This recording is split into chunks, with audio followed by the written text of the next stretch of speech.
Billionaire's card declined. Then a poor little girl did the unthinkable.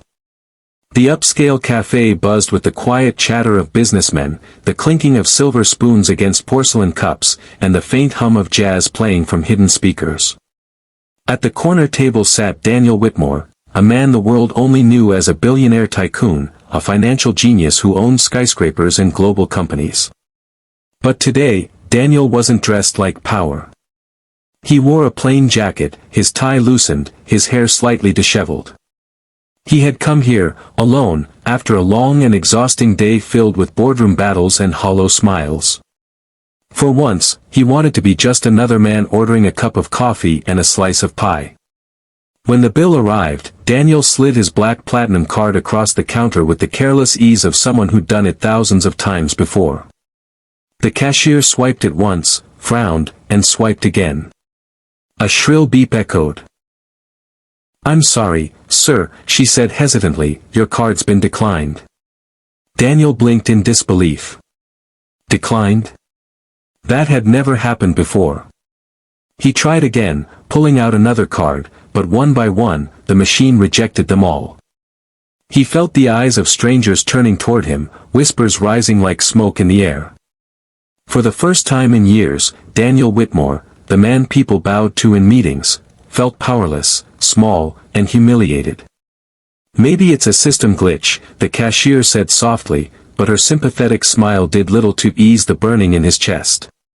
He reached for his phone, but to his horror, he realized he had left it in his car.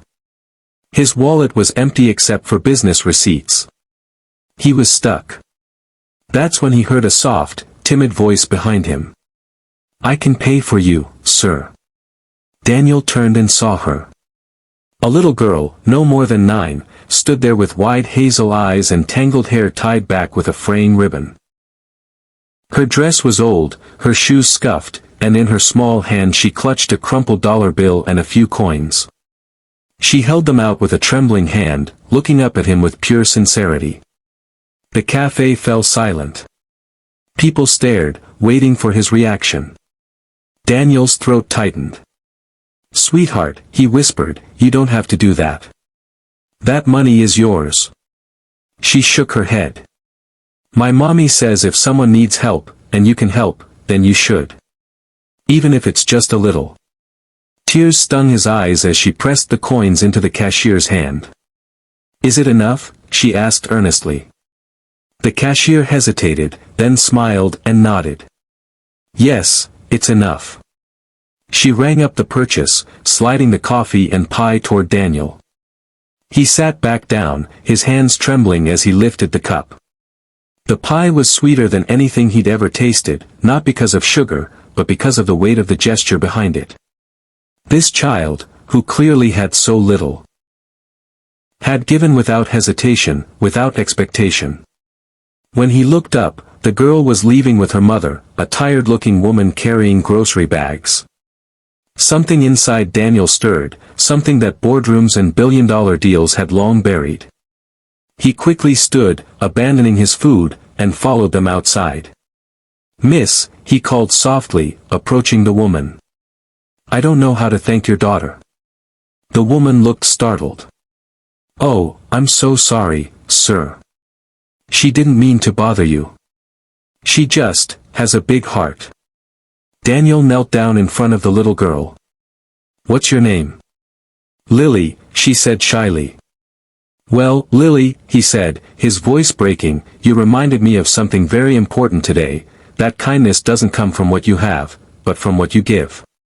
He reached into his jacket and pulled out a small, engraved business card. He handed it to her mother. "Please call this number. I want to help you both." The woman shook her head quickly. "We're fine. We don't need charity." Daniel smiled gently. "It's not charity. It's gratitude. You see, I'm Daniel Whitmore." The woman's eyes widened as the name sank in.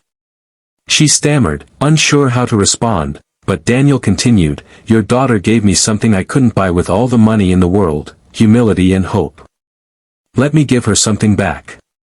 A week later, a moving truck pulled up in front of Lily's small, run-down apartment. Daniel had arranged a new home for them in a safe neighborhood, scholarships for Lily's education, and a steady job for her mother at one of his companies. But when he visited, Lily didn't care about the house or the gifts. She simply hugged him and said, "I knew you just needed a little help that day." Daniel's heart swelled. For years, he had measured success in numbers, in profit margins and investments. But in that embrace, he realized the greatest wealth wasn't stored in banks. It lived in the purity of a child's heart, in acts of selfless kindness that could transform lives. From that day forward, Daniel made it his mission to spread the lesson Lily had taught him. He created a foundation in her name, helping underprivileged children across the country. And whenever someone asked why a billionaire would devote so much to those with so little, he would smile and answer, "Because once, a poor little girl paid for my coffee, and reminded me what it means to be human." And in the quiet corners of his soul, Daniel knew the truth: it wasn't his fortune that made him rich that day. It was Lily's crumpled dollar, given with love.